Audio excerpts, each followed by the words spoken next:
Hoy quiero contarte una historia real.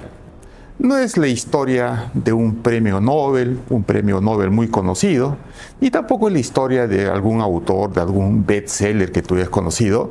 Es la historia, yo diría, de un genio silencioso. Sí, de un maestro oculto en los pasillos de una universidad del Cusco. Un hombre que transformó la vida de muchas generaciones. Hoy día vamos a hablar y vamos a dejar un momento el día a día para contarte todo sobre el ingeniero Guillermo Sobero Molero. Lo vi por primera vez en los años 80, pero no recuerdo exactamente en qué fecha. Solo recuerdo una escena ahí que me viene a la mente, que había en el patio de la Facultad de Ingeniería un grupo de gente.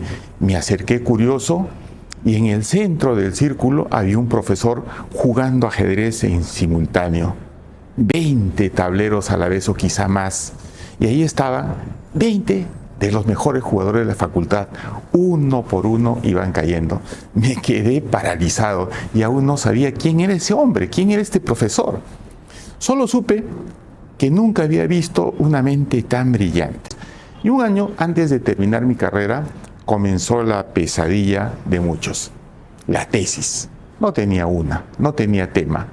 Entonces no tenía clara tampoco una especialización, hasta que en una clase de mecánica de suelo recuerdo al profesor Juan Julio Menéndez García, muy conocido, muy respetado en la Universidad San Antonio Abad del Cusco, me midió con seriedad y me dijo: Aarón, ¿y tú sobre qué tema vas a hacer tu tesis? Le respondí con absoluta claridad: no tengo la menor idea. Y entonces me sugirió, y muy claro, me dijo: tú deberías trabajar en algo con elementos finitos, aplicados a la mecánica de suelos. Pocos entienden ese tema, pero tú podrías hacerlo. Acepté el reto y me lancé a buscar. Me fui a la Uni, me fui a la Católica, me fui a San Marcos. ¿Y qué creen que pasó? No encontré nada. Era como que si el tema no existiera. Un misterio, una ciencia prohibida, la verdad no lo entendí en ese momento. Pasó un semestre y una tarde, en el mismo patio, vi de nuevo al grupo de ajedrecistas, pero esta vez el profesor del centro ya era más grande, ya era más canoso. Bueno, se le veía, o yo lo veía más sabio, jugando con la misma precisión, la misma sonrisa, la misma derrota inevitable para sus rivales. Pregunté su nombre. Se llama Guillermo Sobero Molero, me dijeron. Acaba de volver de su doctorado en México. Es un experto en métodos numéricos y elementos finitos. Me acerqué pues deprisa, lo vi y dije: este es el que me va a ayudar. Aquí lo encontré al que sabe del tema que estoy buscando para una investigación. Esta historia es fascinante, la verdad. Así que, ¿qué hice? Lo busqué. En verdad no sabía si me iba a recibir, pero fui a su oficina. Toqué la puerta, me acerqué. Bueno, obviamente me presenté, le hablé de mi tesis. Bueno, en realidad, o mejor dicho, le hablé de mi falta de tesis, del misterio del tema, de lo que poco se encontraba y de mi deseo de entender. Me escuchó con calma, con esa serenidad que siempre tuvo, y sin mucho alarde me dijo: mira, léete el capítulo 3 del libro de Sienkiewicz sobre el método de los elementos finitos. Luego, búscame y hablamos. No hubo discurso, no hubo más fórmulas, solo una instrucción. Pero eso me abrió la puerta. Esa puerta donde normalmente se empieza todo. Así que esta historia es súper fascinante, me gusta, me involucra mucho, pero quiero hablar del ingeniero Molero. Busqué ese libro en todas partes, no existía. No lo tenía en la Uni, ni en San Marcos, ni en la Católica, como les dije. Y no, pues como ahora que haces un clic y lo tienes en tu casa. Bueno, era otra época, la información no se encontraba, era muy difícil, pero la suerte o el destino Me llevó a la fotocopiadora de la uni, le pregunté al encargado si alguna vez había visto algo sobre elementos finitos y su respuesta me cambió todo. Ese, señaló el libro, ¿no? Ese libro lo tengo acá. Y si quieres, te saco una fotocopia. Lo vi en un volumen bastante grueso, bastante intimidante, muchas fórmulas, páginas de matemáticas superiores, integrales múltiples, derivadas parciales, todo en un lenguaje que realmente asustaba, pero para mí eso era oro puro. Solicité pues de inmediato, sácame una copia completa, y me fui desesperado, me subí al micro, comencé a leer en el micro. Mi objetivo era claro, entender ese capítulo 3 que el profesor Sobero me había recomendado.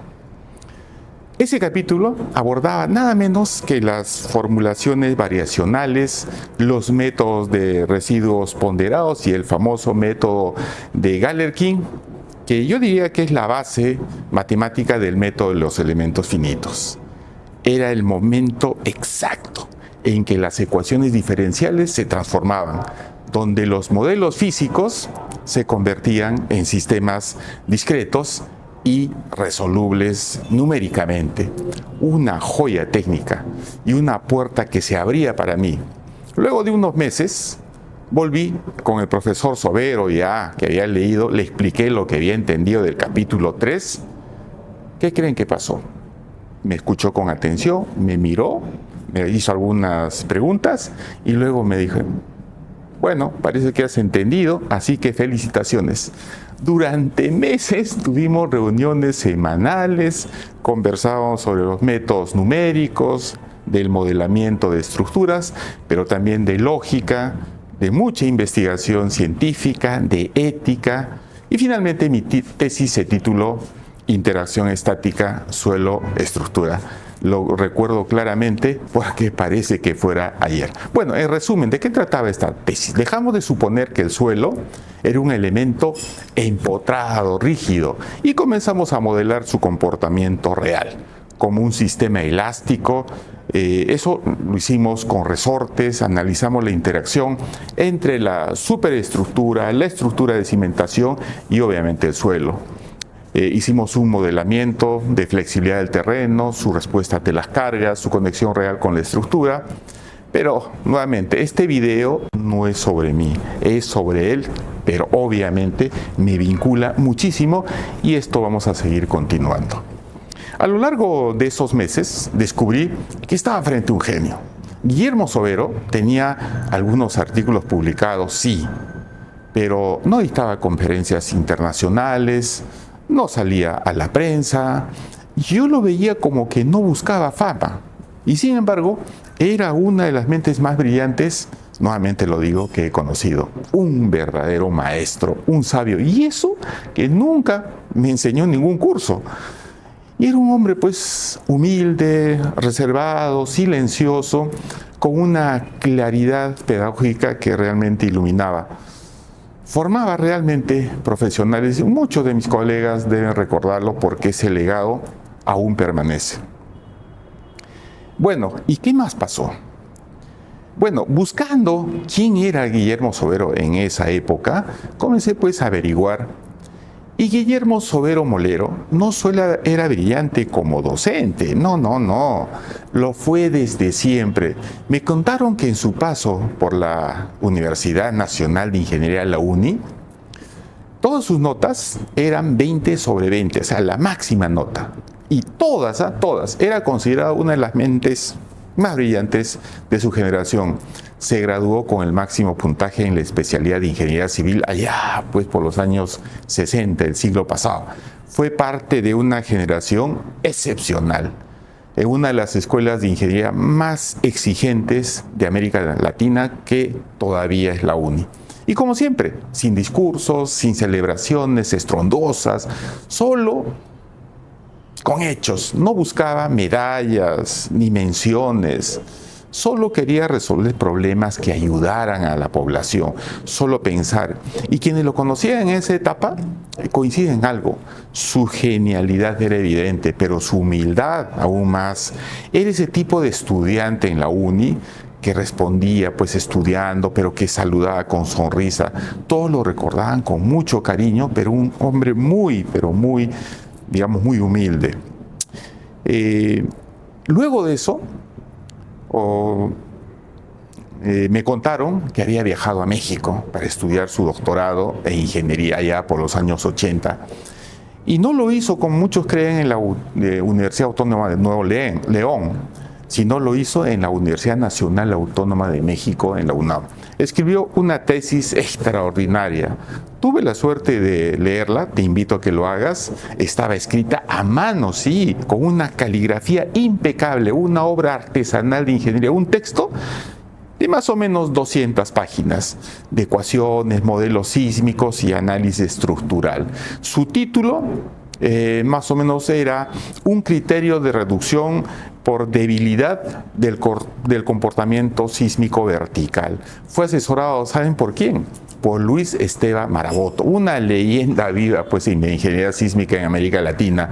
La tesis fue concluida por allá por el año 1986 y exploraba cómo incorporar el componente vertical de un sismo en el diseño de estructuras reales usando criterios numéricos avanzados. No era un documento más, era un tratado matemático profundo, elegante, una obra que anticipaba el futuro. Y aunque en el Perú muy pocos llegaron a conocer ese trabajo, y te invito a que lo hagas, esa tesis lo consolidó sin discursos como una autoridad silenciosa, sí, silenciosa en elementos finitos. Pero él, fiel a su estilo, a su humildad, volvió al Cusco y ¿qué creen que hizo? Siguió enseñando y es ahí donde lo conocía este profesor Guillermo Sobero de Molero. En este interín que estuvimos interactuando por el tema de la tesis, digamos pues en conversaciones con mucho entusiasmo sobre su investigación, por ejemplo, de estructuras de adobe. Quería usar elementos finitos para modelar su comportamiento estructural, sí, del adobe. Ese material que para muchos ya debería estar en el pasado, pero ahí, efectivamente, no coincidíamos. Yo le decía, profesor, el adobe ya debería pues desaparecer, no ser estudiado. Él insistía con esa convicción. No podemos ignorar que la mayoría de nuestras viviendas populares están hechas de adobe. Hay que entenderlo para proteger a la gente. Y no lo decía por decir, porque él realmente lo investigaba. Era parte, recuerdo, de un equipo de investigación de la universidad y de toda la región del sur, donde realizaban ensayos reales, modelos de vivienda, refuerzos, pruebas sísmicas. Incluso trabajó con ingenieros holandeses en un proyecto llamado Adobe WASI. WASI es de casa y fue reconocido por ellos como una autoridad nacional en adobe sismo resistente. Nunca estuvimos de acuerdo sobre este tema, porque yo seguía pensando y sigo pensando que debíamos avanzar hacia materiales nuevos. Pero él tenía pues otra visión, salvar vidas con lo que ya existe. Y sin embargo, nos hemos respetado siempre, porque así era él, podías debatir sin fracturar pues el vínculo como normalmente ocurre, ¿no? Con él incluso las discrepancias eran una forma de aprendizaje. Todo el tiempo se está aprendiendo con él. Ahora, aquí es donde cambia el tema, ¿no? El software. El software, y ahora te explico a qué me refiero con el software. Cuando terminé mi tesis, un grupo de estudiantes y la misma universidad me sorprendieron. Organizaron un seminario muy especial en el Paraninfo Universitario para que presentara mi trabajo. Muchos colegas de aquella época deben recordarlo porque ese Paraninfo estaba pero full, reventando. Allí mostré algo que fue inédito en su momento. Un software, sí, un software desarrollado como parte de mi tesis, capaz de resolver cualquier tipo de estructura usando elementos finitos. Bueno, ya había este software en muchas partes, ¿no? Una herramienta técnica, sí, pero también pedagógica. Y en el contexto, no era pues como hoy, era 1988. Y la universidad quería correr O sea, si tú ibas a la universidad y que querías correr un software, te tenías que ir a la mainframe de marca Digital, una computadora enorme, escribir tu código en tarjetas perforadas todavía de Fortran, sí, tarjetas, línea por línea, una tarjeta por instrucción. Algunos habían venido también de Estados Unidos, profesores, y habían hecho programas en BASIC, pero resolver un sistema de ecuaciones simultáneas podía tomar, ojo con esto, 1 o 2 días. ¿Y sabe cuánto tiempo lo hacía el Sobra que había hecho? Menos de 30 segundos. ¿Y en qué corría? En una PB Casio 700. Era una simple calculadora, pero tan potente, tan inesperado, que los profesores pues comenzaron a modificar la forma de evaluar.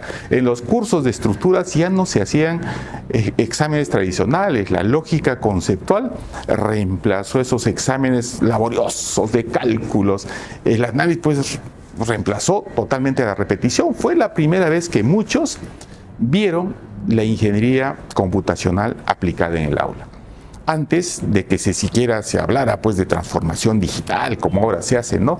Y lo más bonito es que esa semilla, ese espíritu de aplicar lo aprendido para innovar, era justo, yo diría, lo que el profesor Guillermo Sobero Modelo siempre inculcaba a todos los estudiantes.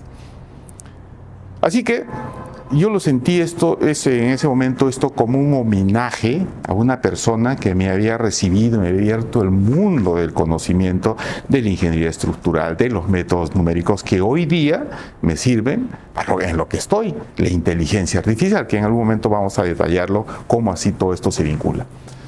Después de aquel seminario, el profesor Sobero me hizo una propuesta inesperada, no fue indecente. Aarón, quiero que escribamos un libro juntos. ¿What? ¿Qué? Le dije. Y me contó la historia de Edward Wilson y Klaus Jürgen Bathe, seguro que lo has escuchado, los fundadores del software con el método de los elementos finitos en la práctica. Me dijo con una sonrisa, yo seré Wilson y tú serás Bathe. Para mí fue un elogio pues inmenso y comenzamos. Él se encargaría de la teoría, de la formulación matemática, y yo desarrollaría los métodos numéricos, los algoritmos. Nos reunimos varias veces en su casa, recuerdo que era en Mariscal Gamarra, un rincón modesto del Cusco, donde lo esencial no era pues la comodidad, sino la pizarra, los lapiceros, las ideas. En su salita que tenía no había estantes lujosos, ni bibliotecas empotradas. Lo que había eran contenedores de madera, esos que se usa para transportar en barcos, y estaba lleno de libros. Allí guardaba cientos de libros que había traído desde México y no cabían en ninguna parte. Así que se vivía entre ellos. Y eso decía muchas cosas, ¿no? Su casa era prácticamente un archivo, su trinchera, su laboratorio, era impresionante. Espero que con esto no se moleste los familiares. Allí, entre fórmulas y tazas de café, soñábamos con una obra completa, ¿no? Hecha en Cusco para el mundo, una referencia latinoamericana en elementos finitos, una mezcla de rigor, de disciplina, de sencillez. Y sencillez digo porque era sencillo como él, pero las ofertas laborales para mí empezaron a llegar y tomé una decisión difícil. Acepté un trabajo en Lima en la compañía minera Milpo. Sí, en ese momento Milpo era la mejor empresa minera del Perú, reconocida por su enfoque moderno y su apuesta por la innovación tecnológica. Yo diría, pues era el sueño de cualquier ingeniero joven. Y yo no lo iba a pensar 2 veces. Intenté escribir desde Milpo, pero era imposible. La carga se me hacía muy difícil.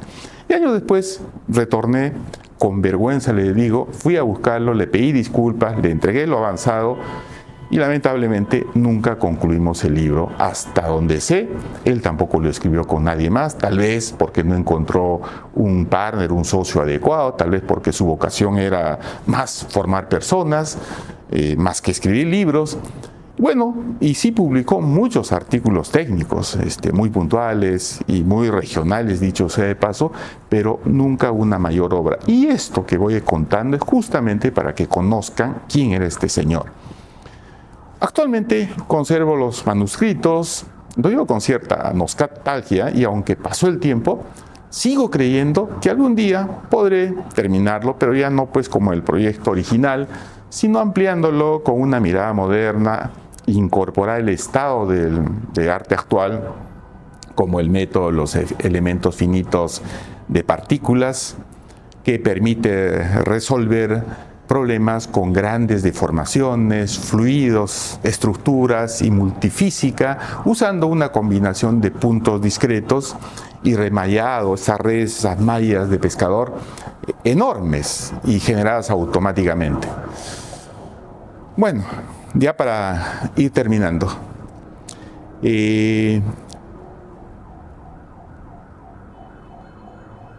Pasaron los años, supe que se había dedicado a la consultoría, además de ser profesor, y que seguía igual, ¿eh? Camisa sencilla, andaba siempre con su morral andino multicolor y su humildad pues intacta, jugando ajedrez siempre. Nunca dejó de enseñar, aunque ya no en aulas formales, lo buscaban para ver puentes, para cimentaciones, para diagnósticos estructurales, y él iba con su cuaderno, su sabiduría práctica siempre llevando con él, ¿no? Hasta que una noche, un amigo de esos años me llamó: Aarón, Guillermo ha fallecido, me dijo. Me quedé en silencio por un momento. No creo que haya pasado los 80 años y sin embargo se fue. Falleció en Cusco el 11 de febrero del 2022. Recuerdo que alguna vez quisieron hacerlo rector, antes obviamente que fallezca, en la Universidad San Antonio Abad, pero él muy seguro dijo que no es lo mío. Porque obviamente lo suyo era la ingeniería, era jugar su ajedrez, era resolver ecuaciones diferenciales, era estar con su tiza en la mano. Bueno, en el Colegio de Ingenieros del Perú, la sección Cusco publicó un comunicado llamándolo notable docente, formador de generaciones, referente nacional en estructuras, yo diría internacional, y algo hermoso sucedió. El mismo Colegio de Ingenieros, que los felicito, creó el Club de Ingeniero Ajedrecista Dr. Guillermo Sobero Molero, y un espacio permanente donde hay campeonatos en su nombre, ¿no? Sí, el ajedrez, esa pasión con la que lo conocí, ahora se volvió un homenaje vivo. Su última, yo diría hasta su última jugada fue perfecta, ¿no? Bueno, esta es una historia que he querido compartir con ustedes porque realmente esta no es una elegía, es básicamente una historia, de repente en momentos compartido conmigo. Es un testimonio mío que lo conocí muy cercano, pero hace muchísimos años, porque hay personas que no salen en Wikipedia. Búsquenlo. Pero están en la historia de muchos, está en mi historia, está en la historia de la universidad. Guillermo Sobero Molero fue una de esas mentes excepcionales, un sabio callado, un formador de innovadores, un hombre que cambió la vida de muchísima gente. Y aunque nunca escribió un libro, dejó, yo diría, algo mucho más poderoso, una forma de pensar, una forma de enseñar, una forma de vivir la ingeniería con ética, innovación y humildad. Hoy, al recordarlo, quiero darle un mensaje, que los verdaderos maestros no necesitan escenarios, solo una mente abierta y un alumno dispuesto. Gracias, profesor. Hasta siempre. Ser un concurso a nivel nacional. Llené los documentos necesarios y al año tuve la suerte de recibir una noticia satisfactoria de que había ganado uno de los 2 cupos a nivel nacional. Y tuve la suerte de viajar a la Ciudad de México para realizar en la UNAM los estudios de posgrado.